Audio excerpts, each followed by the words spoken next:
Chair of Conference, Mr. Vice President, the second President of the Fourth Republic, His Excellency John Agyekum Kufuor, Eastern Regional Minister, Chief of Staff of the Presidency, the Chair and members of the National Council of Elders, Ministers and Deputy Ministers of State, Members of Parliament, members of the National Council, Metropolitan, Municipal and District Chief Executives, Regional Chairs and Regional Executives, Constituency Chairs and Constituency Executives, members of the external branches, members of TESCOM, Party Faithful, members of the Diplomatic Corps, fellow Ghanaians, ladies and gentlemen.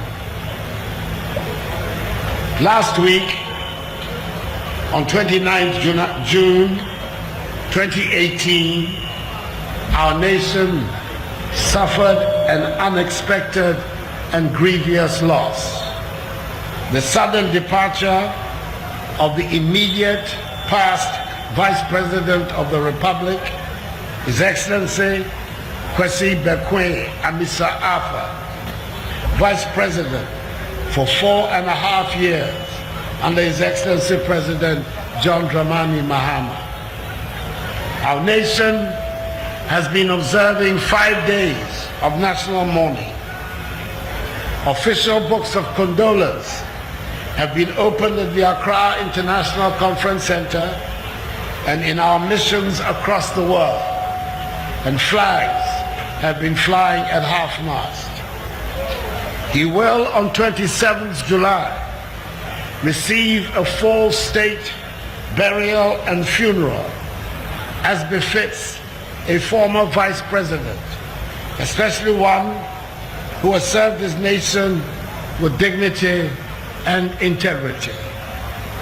I have already extended, on your behalf and on my own, our sincere condolences to his widow, his children, his family, National Democratic Congress, and President Mahama. We have earlier had a minute's silence in his memory. May his soul and the souls of all the faithful departed rest and abide in the bosom of the Lord until the last day of the resurrection, and we shall.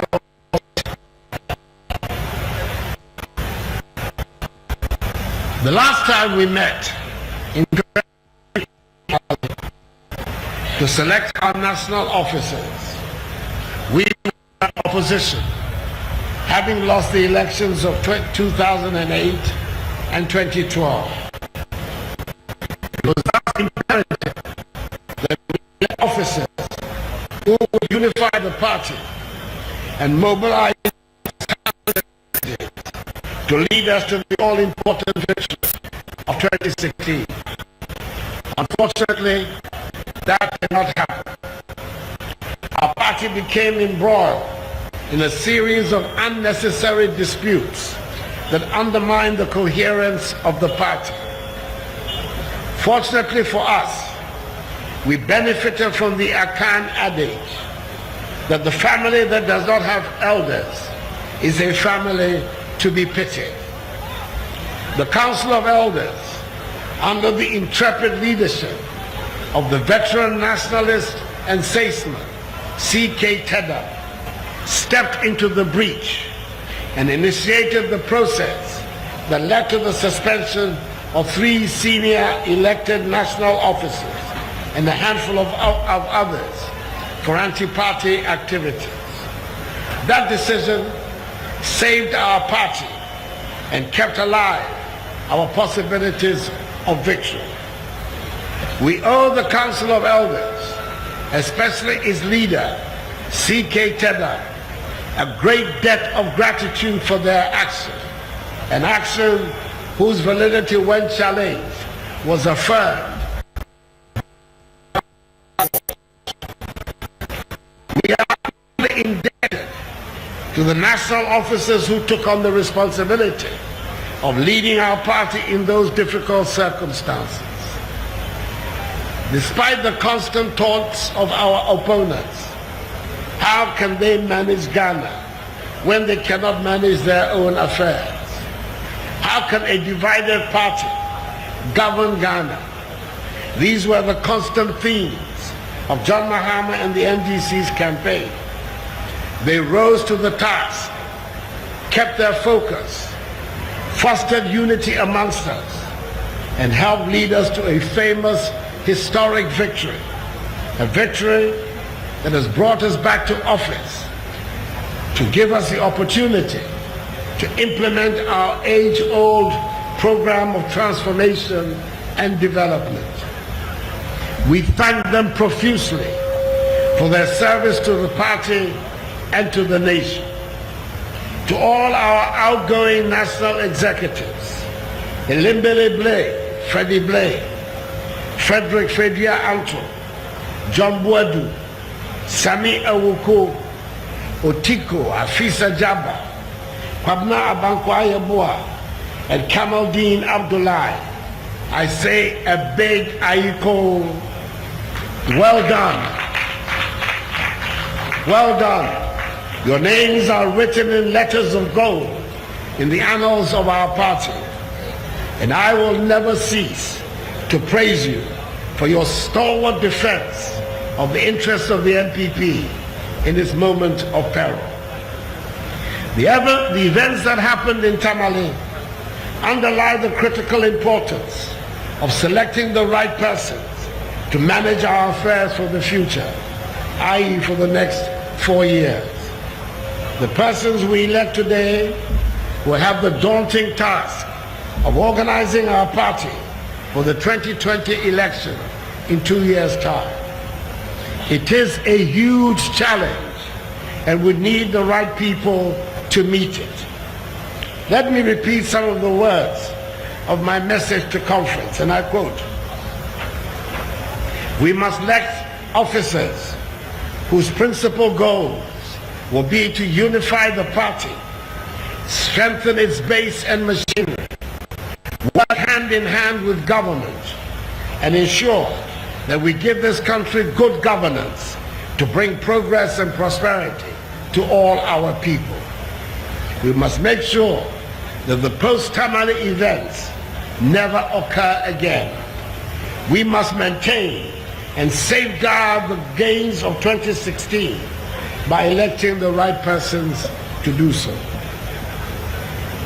What then have we done in these last 18 months with this power that we sought so passionately and which the Almighty was so gracious to bestow on us with the support of the Ghanaian people? Broadly, 4 things. Firstly, we had to get the economy working again. It was not when we came into office. 3.6% GDP growth rate for 2016, the lowest in 2 decades. That was achieved the last government, including an IMF bailout program.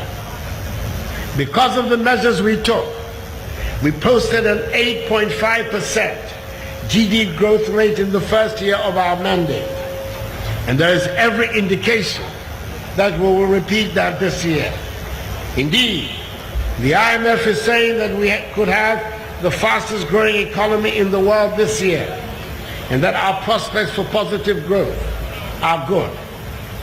We have brought the unsustainable fiscal deficit down from 9.3% in Mahama's last year to 6.6% in 2017. We will get it further down this year. The rate of inflation has improved from 15.4%. We are now in single-digit figures. The CD is a more stable currency despite its recent challenges. We have begun to restructure our debt to give us greater fiscal space. I know there are some who think these figures are meaningless. They are wrong.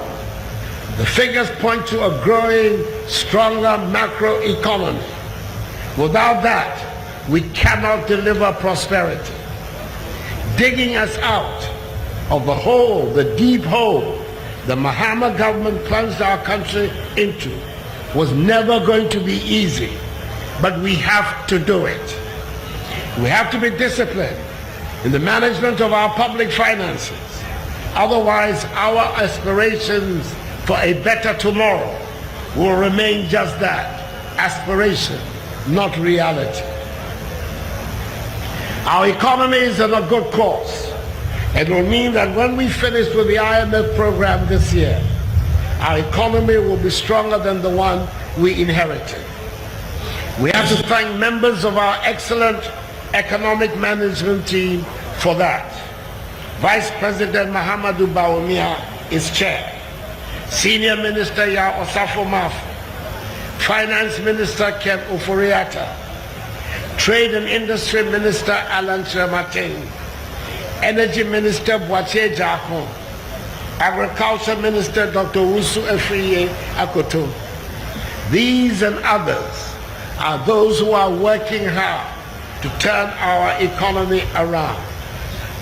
I know that things are still not easy, but if we stay true to the path we are charting, we will see very soon the light at the end of the tunnel. Let us remain resolute. We will deliver prosperity.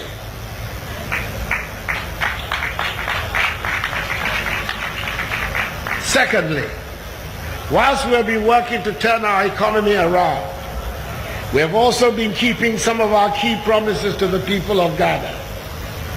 The skeptics and the naysayers have been put to shame. Free SHS is now a reality. Last academic year, beginning in September, 90,000 more young boys and girls got into senior high school than they did the year before because of the policy. This year, the figure will double to 180,000. And to take care of this additional population, we're going to recruit over 8,000 more teachers. We are going to ensure that every young Ghanaian child, no matter where he or she is born, no matter the financial circumstances of his or her parents, will have access to a minimum of quality secondary school education.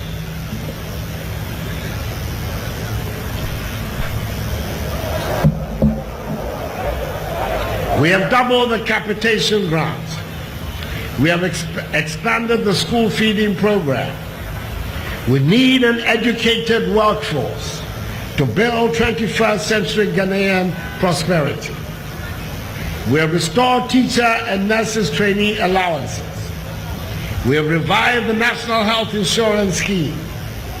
Much of the debt that was strangling it has been paid by judicious management, and the card has become meaningful again because service providers are now being regularly paid. We have stabilized power supply and have now made Dumso a thing of the past, and in the process, we have significantly reduced electricity tariffs. We abolished many nuisance taxes so small businesses can breathe again. We've instituted the National Entrepreneurship and Innovation Plan, NEIP, to support young entrepreneurs and their startups. We have expanded the LEAP program. We have increased the share of the District Assembly's Common Fund that goes to persons with disability. We began to revive our agriculture with a program for planting for food and jobs. Last year, 200,000 smallholder farmers were in the program, which provided them with subsidized improved seeds and fertilizers and extension officers who had previously been non-existent. Excuse me. The result was an increase in the production of maize from 1.9 metric tons per hectare in 2016 to 3 metric tons per hectare in 2017. An increase in the production of rice from 2.7 metric tons per hectare in 2016 to 4 metric tons per hectare in 2017. An increase in the production of soya from 1.2 metric tons per hectare in 2016 to 2.5 metric tons per hectare in 2017. And an increase in the production of sorghum from 0.8 metric tons per hectare in 2016 to 1.8 metric tons per hectare in 2017.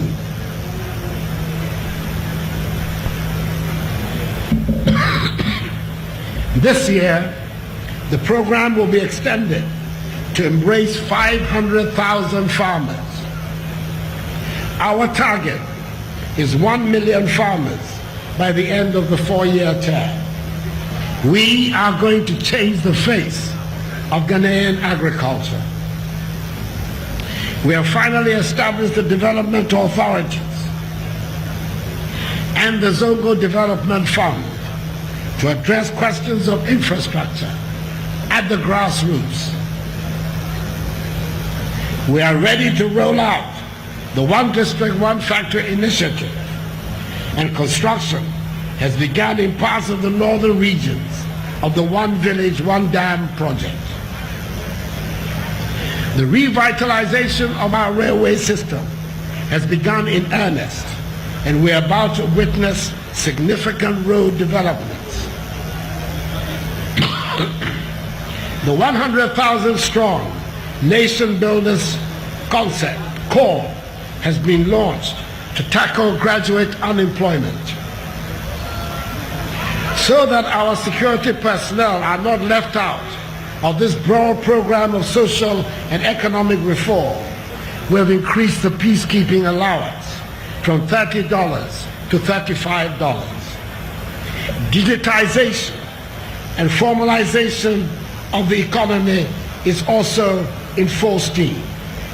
And all this has been done in 18 months. 4.5 years of Mahama's government was bereft of any such achievement.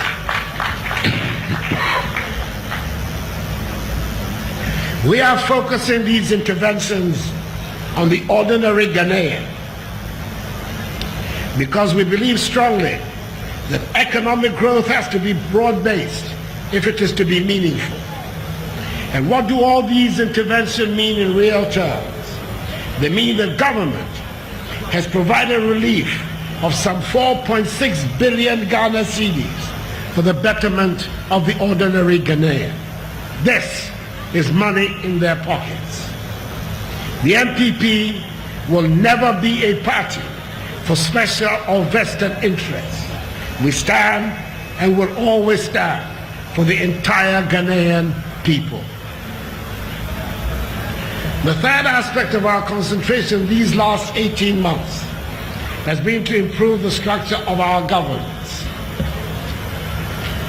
We began to take steps towards the radical reform of local government. The pledge to bring full democracy to local government is on course.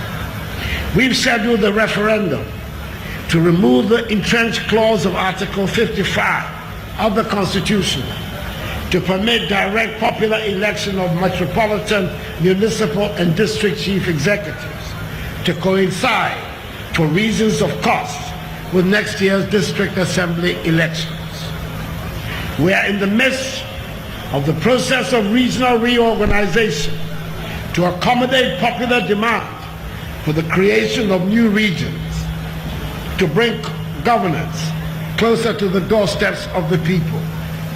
The Brobe Commission has completed and submitted its work together with their recommendations. The recommendations are under study by that outstanding minister, the Honorable Dankweku Botwe, Member of Parliament for Okre, prior to their reference to the Electoral Commission to conduct the relevant referenda to solicit the popular verdicts of the peoples affected.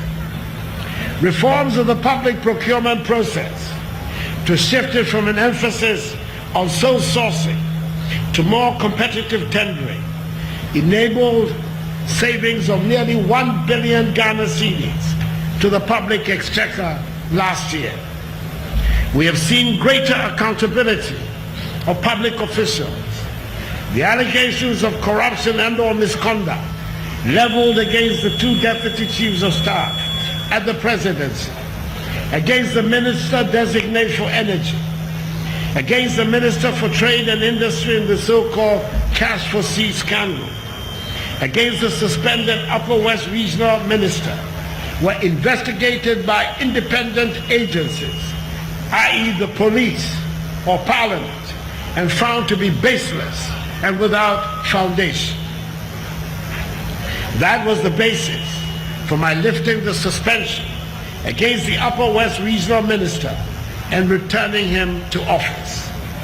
Yesterday, on my return in the evening from the state visit to South Africa, I received the police report on the Australia visa scandal, which has exonerated the suspended Deputy Minister for Youth and Sports from any complicity in the visa fraud. I will lift his suspension on Monday and return him to office. And I intend to maintain this approach during my entire tenure. The same principle of accountability motivated government's decision to call for a police inquiry into the conduct of the then president of the Ghana Football Association, as revealed in the now famous Anas Ademiyao Anas number 12 documentary, and to begin the steps for the dissolution of the GFA in order to create the grounds for sanitizing the administration of football in our country.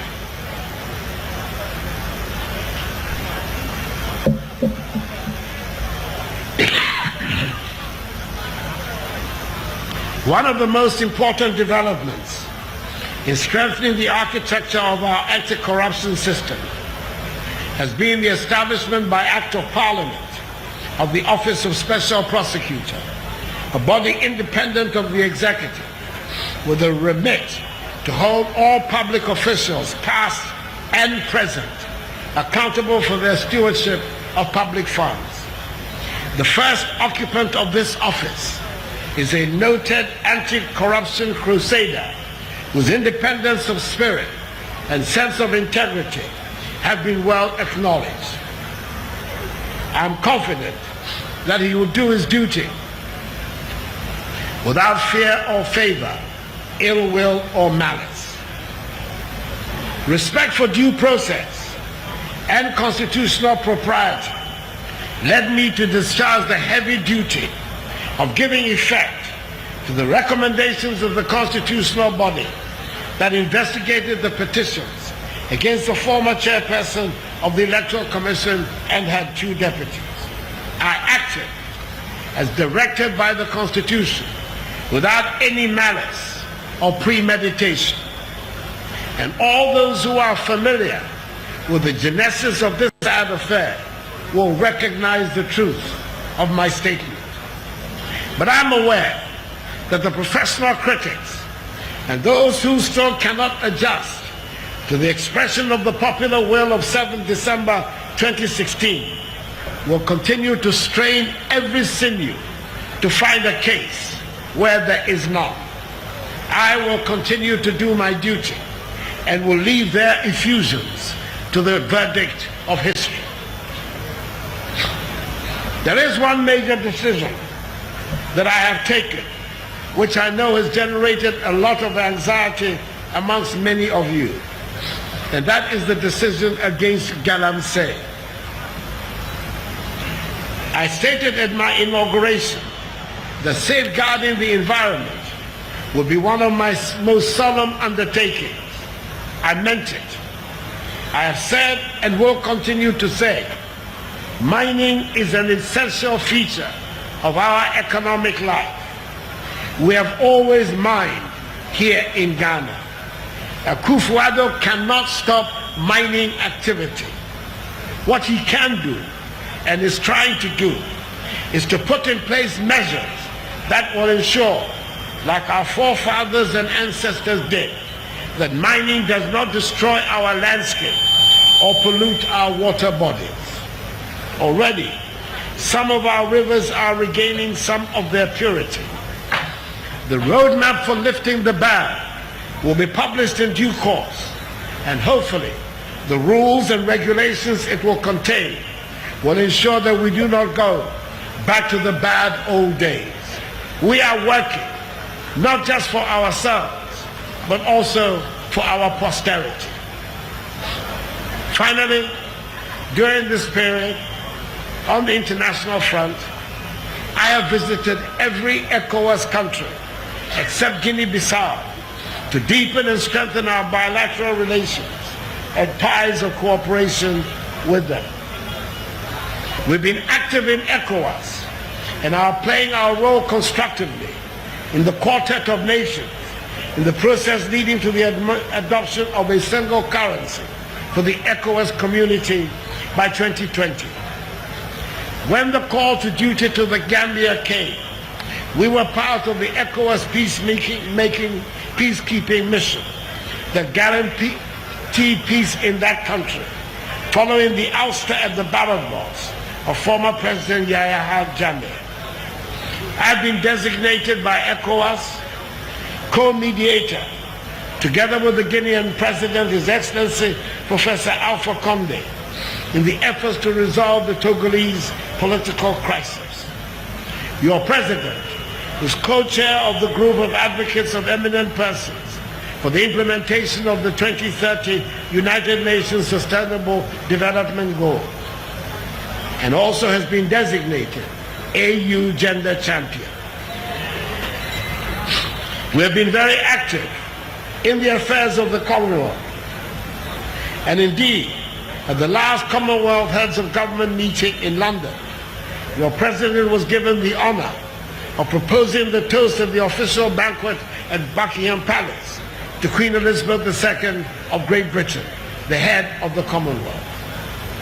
Yesterday, I returned from a state visit to South Africa, the first such by a foreign leader to that important country during the presidency of Matamela Cyril Ramaphosa, the new president of South Africa, since February of this year.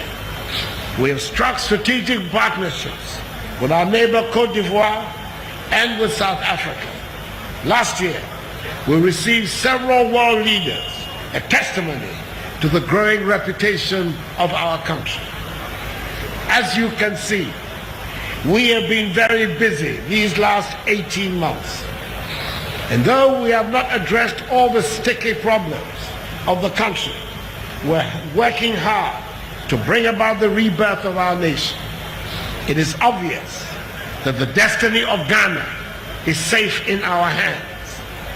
Let us work to ensure that we stay in office long enough to effect the social and economic transformation of our nation that our people require. We can and we will do it. I dare say that we are the only ones who can do it, so long as we remain united and focused on the big picture and see ourselves above all as instruments of service to the Ghanaian people. So, building a stronger party, delivering prosperity to Ghanaians is a very apt theme. We will develop our nation in freedom. Let me end on a word of caution.